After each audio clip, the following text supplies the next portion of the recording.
अस्सलामुअलैकुम दोस्तों, कैसे हैं आप सब लोग। उम्मीद करता हूँ कि खैरियत से होंगे। तो आज की ये जो वीडियो बनाने का मकसद ये है कि आपको बताया जाए कि इंटरव्यू आपने कैसे क्लियर करना है और कौन कौन सी टिप्स हैं जो आपने यूज़ करनी है।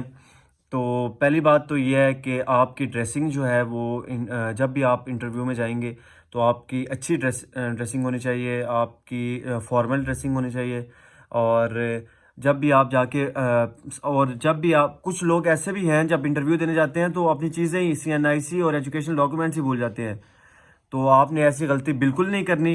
और जब भी आप जाएंगे इंटरव्यू देने तो आप लोगों ने क्या करना है, अपने सबसे पहले आपने डॉक्यूमेंट्स वगैरह और आपने अपनी ड्रेसिंग वगैरह जो है वो उस पर फोकस करना है। लेकिन यह है कि आपने अपने नॉलेज पे भी फोकस करना है, वो ज़्यादा क्योंकि मैटर करेगा वहाँ पर।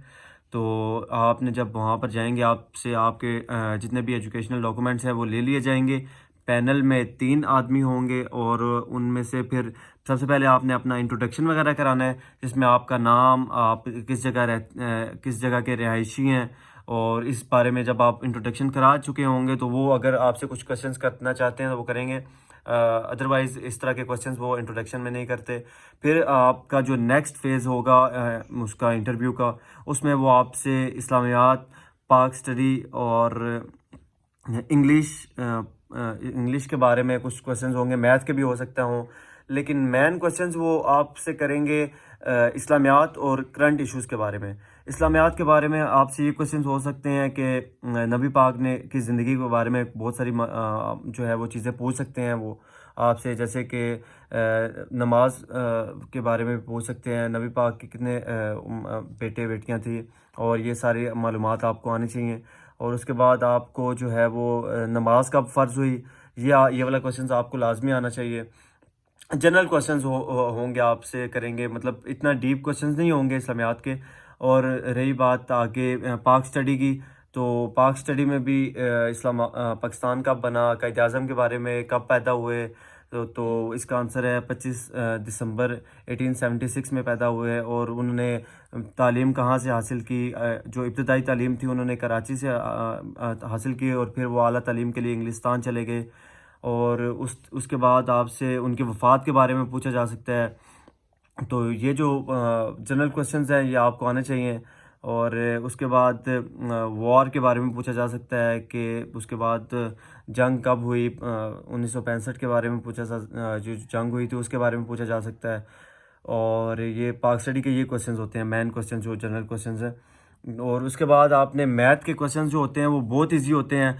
आपने बस अपना कॉन्फिडेंस जो है वो कभी नहीं लूज़ करना, आपने कॉन्फिडेंट रहना है। और क्वेश्चंस आपको नहीं भी आते हों तो आपने डट के उनका मुकाबला करना है। और जो चीज़ आपको आती हो पहले उनको क्वेश्चंस कंप्लीट करने देने हैं और फिर आपने उनके आंसर्स करने हैं। ये ना हो कि आपने ये बदतमीज़ी के दायरे में आता है अगर वो क्वेश्चंस कर रहे हों और आपने आधा क्वेश्चन उन्हें किया और आपने पहले ही आंसर कर दिया हो, ये ऐसा नहीं है। और इंग्लिश के क्वेश्चंस आ सकते हैं, मतलब इंग्लिश में सिनोनिम एंटोनिम्स वगैरह पूछ सकते हैं। और आपसे कि कोई चीज़ की मतलब उर्दू बताएंगे, आपने उसकी इंग्लिश बनानी होगी, ऐसे भी क्वेश्चंस हो सकते हैं। लेकिन ये ज़्यादातर आते नहीं हैं। ज़्यादा जो आपका फोकस होना चाहिए वो पाक स्टडी पर, करंट इश्यूज़ पर और इस्लामियात पर होना चाहिए। ये चीज़ें जो है वो मेन है, तो आपने इसमें मार नहीं खानी। और जब आप इंटर होते हैं ना कमरे में, तो डरिएगा मत, क्योंकि 15 नंबर जो हैं वो आपको उन्होंने देने ही देने होते हैं। तो अगर आपके रिटर्न में अच्छे मार्क्स हैं तो फिर वो मेरिट सारे इंटरव्यू के मार्क्स, रिटर्न के मार्क्स, फिज़िकल के, ये सारे मिलाकर आपका एक जो है वो मेरिट लिस्ट बनती है। तो डरिएगा बिल्कुल भी नहीं। तो बाकी जो है वो इंटरव्यू के बाद काफ़ी सारे लोग ये भी क्वेश्चन कर रहे थे कि इंटरव्यू का रिज़ल्ट कब आता है। तो इंटरव्यू का जो रिज़ल्ट है वो आपका ये सारे जब 2 हफ्ते इसमें कम अज़ कम लगेंगे, क्योंकि अभी इंटरव्यूज़ इस्लामाबाद के जारी हैं। 2 हफ्ते तक तो ये इंटरव्यूज़ होंगे। उसके बाद विद इन 2 वीक्स जो है वो आपका रिज़ल्ट आ जाएगा। आपका इंटरव्यू के विद इन 2 वीक्स के बाद आपका रिज़ल्ट वो वेरीफाई होने के लिए जाता है। वेरीफाई होकर फिर वो मेरिट लिस्ट लगती है, तो आपका जो है मेडिकल की डेट आ जाती है। तो मेरे सब भाइयों को मेरी तरफ से बेस्ट ऑफ लक, जिन्होंने जिन जिन का इंटरव्यू हो चुका है और जिन जिन का होना है। तो आप सबको मेरी तरफ से बेस्ट ऑफ लक है। और अल्लाह पाक आपके लिए बेहतरी करे। उम्मीद करता हूँ कि मेरी वीडियो से आपको कुछ ना कुछ फ़ायदा ज़रूर हुआ होगा। तो इसी के साथ आपसे इजाज़त चाहते हैं। अस्सलामु अलैकुम।